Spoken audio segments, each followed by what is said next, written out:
आज हम रस का यानी 8वां रस बताएंगे। इसके पहले 7 रस बता चुके हैं और आज 8वां बताएंगे। इसके बाद एक रस और बताएंगे यानी 9वां रस। कुल मिला के 9 रस ही आपको पढ़ना है। खास करके 9, 10th, 11th और 12th के बच्चों के लिए खास करके है कि रस समझ में नहीं आता और एक उसका बहुत ही सिंपल उदाहरण हमने रखा है। अगर उस उदाहरण को आप याद कर लेते हो तो कहीं भी कोई प्रॉब्लम नहीं आएगी, अर्थात उसको बहुत ज़्यादा रटने की भी ज़रूरत नहीं है। अगर आप उसकी समझ लेते हो उसकी परिभाषा और उसका उदाहरण याद कर लेते हो, बस इसी में आप काम कर जाओगे। तो अगर हम बात करें 8वें रस के, तो 8वें के रस पर हमने भयानक रस रखा है कि आखिर भयानक रस होता क्या है और किन परिस्थितियों में यह पैदा होता है, इसका अस्थाई भाव क्या है। अगर भयानक शब्द की अगर हम बात करें तो कोई ऐसा दृश्य जो भय पैदा करता हो उसी को हम भयानक कहते हैं। जैसे कहीं कोई विकराल रूप में आग लगी हो, उसको हम देख लें तो वहाँ एक भयानक कहने का मतलब कि भय जैसा रूप दिखाई देता है, अर्थात डर लगने वाला सीन दृश्य दिखाई देता है। तो वो जो दृश्य है वो भयानक दृश्य है और आपके अंदर जो भय लग रहा है वहाँ रस की उत्पत्ति हो रही है। इसी प्रकार से कोई बाढ़ आ जाए तो वहां भी एक प्रकार का डर पैदा होने लगता है, या किसी ऐसे अक्रूर व्यक्ति नाम सुना जाए जो डाकू हो, जो मार काट करता हो, उसके नाम को भी सुनकर एक प्रकार का भय पैदा हो जाता है। तो इस प्रकार से भयानक शब्द की उत्पत्ति है, अर्थात जहां जो वस्तु भय पैदा करती हो वो वस्तु ही भयानक होती है। तो आइए उसकी परिभाषा पढ़ते हैं और उसके अस्थाई भाव को भी जानते हैं कि आखिर ये भयानक रस होता क्या है। तो आइए देखें 8वें नंबर पर भयानक रस हमने रखा है। यहाँ देखें कि जहाँ किसी भयानक वस्तु को देख करके या भय उत्पन्न करने वाले दृश्य या घटनाओं को देख करके मन में जो भाव उत्पन्न होता है वहां पर भयानक रस होता है और इसका अस्थाई भाव भय है। बहुत सिंपल है, इसको याद करने की जरूरत नहीं है। आप एग्जाम में अगर पूछता है कि भयानक रस क्या है तो आप सीधा सीधा लिखिए वह वस्तु जो भय पैदा करती हो, अर्थात वो वस्तु भयानक है और उससे जो हमको डर लगता है वो भयानक रस है। अर्थात ये कह सकते हैं कि भयानक वस्तु से हमारे अंदर जो भय पैदा होता है वही भयानक रस है। इसका अस्थाई भाव जो होता है वो भय होता है। बस इतना लिखने के बाद आप एक उदाहरण दे दिए।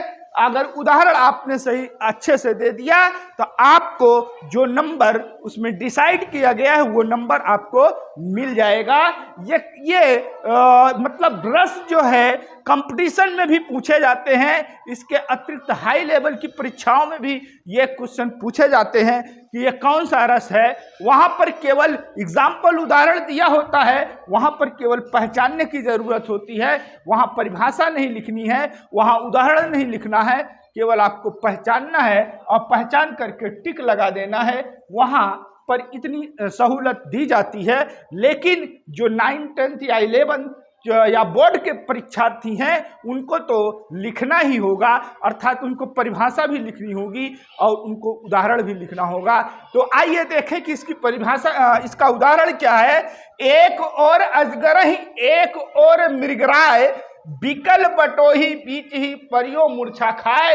अब देखिए इसका क्या अर्थ होता है कि एक तरफ अजगर है और एक तरफ मृगराय, अर्थात एक तरफ अजगर है और दूसरी तरफ मृग माने हिरण, राय माने राजा, अर्थात एक तरफ अजगर और एक तरफ मृगराय, यानी मृग का राजा मतलब अर्थात शेर की बात यहाँ की गई है।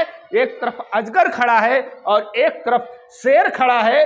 बिकल बटोही बीच ही, वो जो रास्ता चलने वाला बटोही है वो बिकल हो रहा है, व्याकुल हो रहा है कि सामने अजगर है और पीछे हमारे जो है शेर खड़ा है।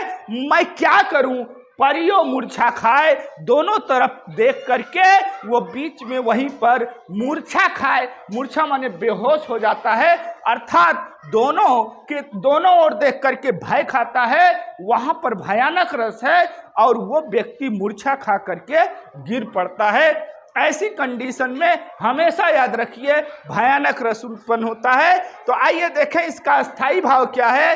इसका अस्थाई भाव यानी भयानक रस का अस्थाई भाव भय होता है। और आलंबन विभाव की बात करें तो सामाजिक या हिंसक जीव जंतु, अर्थात सामाजिक हिंसक हो सकता है, कोई आदमी हिंसक हो सकता है या कुछ और चीजें समाज में रहने वाली चीजें हिंसक हो सकती हैं, या हिंसक जीव जंतु या शेर बाघ चीता या जो भी है वो हिंसक होते हैं, उनसे भी हमें भय होता है। उद्दीपन की अगर बात करें, शत्रुओं या हिंसक जीव की चेष्टाएं अर्थात वो किस तरीके से क्रियाकलाप कर रहे हैं वो उद्दीपन के अंतर्गत आता है। अर्थात जब उद्दीपन पैदा करते हैं तो हमारे अंदर डर की भावना और ज़्यादा बढ़ जाती है, इस वजह से भी भय रस उत्पन्न होने लगता है। अनुभाव की बात करें तो अनुभाव स्वेद, कंपन, स्वरभंग आदि चीजें होने लगती हैं। अर्थात स्वेद पसीना आने लगता है, कंपन हाथ पैर कांपने लगते हैं, स्वरभंग अर्थात बोलने की जो गति है स्वरों में जो वो होता है वो टूटने लगता है। अर्थात संचारी भाव की बात करें तो हमने कहा था कि जब रस की उत्पत्ति होती है उसके पहले शरीर में बहुत सारे संचार होने लगते हैं। अर्थात जो संचार हो रहे हैं, जो भाव संचारित होते हैं वही संचारी भाव कहलाते हैं। इस प्रकार के संचारी भाव एक साथ कई संचारी भाव उत्पन्न होते हैं, लेकिन हमने यहाँ 2-4 को रखा है, जैसे शंका, चिंता, शोक, आवेग, मरण आदि संचारी भाव एक के बाद एक उत्पन्न होते रहते हैं। इन जो रस के अवयव हैं इन सब को मिला करके भयानक रस की उत्पत्ति हो जाती है। तो आइए, अगर हमारे पढ़ाने में आपको अच्छा लगा हो, आप हमारे चैनल को देख रहे हो तो हमारे चैनल को सब्सक्राइब, लाइक और शेयर जरूर कीजिए। धन्यवाद।